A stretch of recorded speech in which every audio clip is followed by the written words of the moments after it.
Chris Philp in Glasgow. We're joined by the SNP's defence spokesperson, Stuart MacDonald MP, and in Moscow by Dmitry Babich, who's a political analyst from the Russian national radio station Sputnik International. Welcome to you all. Just want to start by asking the two MPs, not so much what you think should be done, but whether you think, Chris Philp, there needs to be a parliamentary vote before Britain joins in any military action.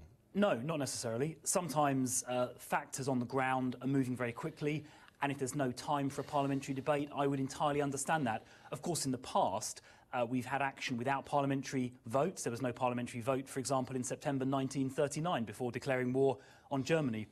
No vote before dispatching the Falklands Task Force, and I don't think there was a vote in 1999 before Tony Blair took action in Kosovo. So historically, there's no need to have one. We have on one or two occasions in the recent past, of course, 2003 Iraq, 2013 Syria, but there's no need to have one. And if things are moving too quickly, I would be comfortable proceeding without one. It's clearly preferable to have a debate and a vote, but if there's no time available, I would be happy for the government to act. Stuart MacDonald, how do you feel? Well, there is time for Parliament to discuss and vote. If Mrs May recalls Parliament, then we'll be there to discuss and vote. The difference between the current involvement in Syria and the conflicts just mentioned by Chris in the past is that we're only there as a result of a very specific parliamentary vote carried out in December of 2015, which gave the government a mandate to involve our air forces in Syria. Any change to that mandate that they got from Parliament can and should only come from Parliament. So there should be no action without Parliament having a debate and having the final vote. But there is a question whether it would change the mandate if we're already operating with planes and drones with allies in Syria. Then any action they take surely is already covered.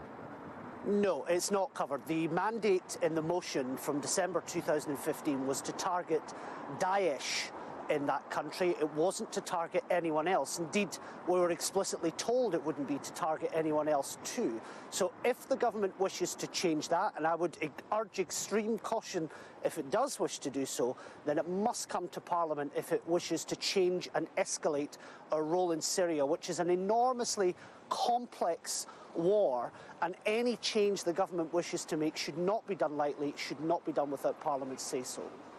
Mr Babich, bearing in mind that France and America have already decided they're going to take military action, is Russia much bothered whether Britain joins it or not?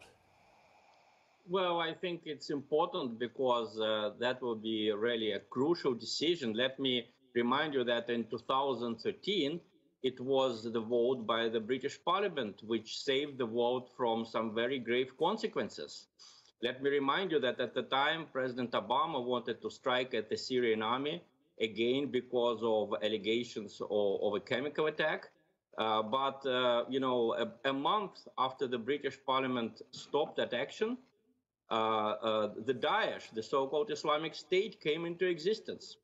Of course. Yeah, well, exactly. So, arguably, taking action would have been a good idea. I mean, you say it stops some dire consequences, but actually didn't what happened in 2013 mean that chemical weapons went on being used with impunity in Syria? Let me explain myself. The Daesh at the time was fighting against the Syrian government. All the units, all the soldiers, all the equipment of the Daesh were already there. They just declared themselves to be in existence a few weeks later. So if the Americans and the British had struck against President Assad's army in 2013, the Daesh and their advance towards Damascus would have been successful. And these Islamist terrorists would have got the chemical weapons and other dangerous weapons that were in Damascus. So when the British Parliament stopped that action, it didn't provide what you call impunity. It saved the world from some very, very grave consequences of that action. You know, that action would have handed the victory to Daesh. I mean, this is the point that's being made by the Conservative chairman of the Defence Committee today, saying that actually if you strike against Assad's forces, you simply strengthen al-Qaeda or IS. Look, I think the Russian propagandist's point there is completely ludicrous. I mean, after 2013, when Parliament mistakenly didn't authorise action, it emboldened Assad to continue using chemical weapons against his own people. It created a vacuum which Putin then stepped into. It's, of course, why the Russians are so keen for us to stay out of it. And in terms of Daesh and ISIS, what turned the tide against Daesh on the ground was that vote Stuart referred to in 2015 when Parliament authorised the use of air force against Daesh in Syria. And he's right, it was authorised only against Daesh. So I think there's a very clear case study that when the West steps away, as we did in 2013, it gives licence to Assad to kill his own people. A year ago, the Americans did take limited military action, and for the year that followed, the last 12 months, it's been relatively clean. So it's a very clear case study. And look, I think if women and children are being murdered with chemical weapons, despite the complexities of the situation, we in the West cannot in good conscience stand by while Assad and his partner Putin allow this to happen. Mr. MacDonald, what is the position of the SNP on this? I know you'd like a vote, but in principle, do you think that there needs to be a military response to the use of chemical weapons? Well, look, listen to what Chris has just said. Last year, the United States government carried out airstrikes against Assad's chemical warfare stockpiles, and still we have chemical weapons attacks happening. I will not support, the Scottish National Party will not support any action that clearly doesn't demonstrate it's part of a wider plan to bring this war to an end. More airstrikes are not the answer here. There are other ways that the West can step in to ensure that Assad and the use of chemical weapons can come to an end that don't need to involve airstrikes. We can't just say that we should do this despite the complexities of the war. The complexities of the war are enormously difficult. There is not another part of the world that has the geopolitical complexities and problems that Syria has. So I would just caution Chris on his hot-headedness here. The government needs to take a real clear and concise long-term look at this, not be rushed by President Trump, not be rushed by President Macron. Any action we take needs to be consistent in trying to bring this war to an end and delivering the peace that people in Syria need. There are two important points I'd say in response. The first is that in the 12 months since those very limited American airstrikes a year ago, chemical weapons haven't been used. So for a period of 12 months, it achieved the desired result. Now, in terms of the complexities, I mean, Stuart is right. The situation there is very complex.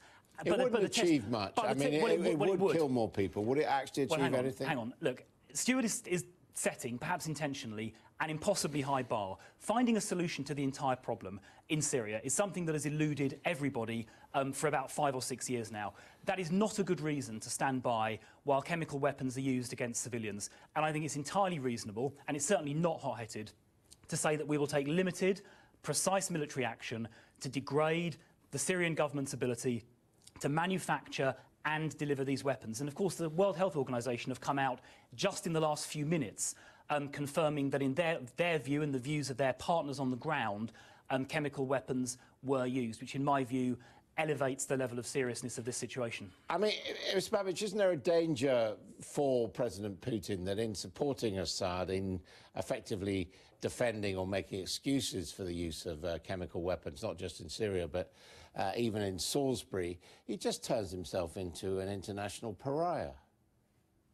Well, let me first say that it's absolutely outrageous that Chris Philp called my point of view a Russian propaganda point of view.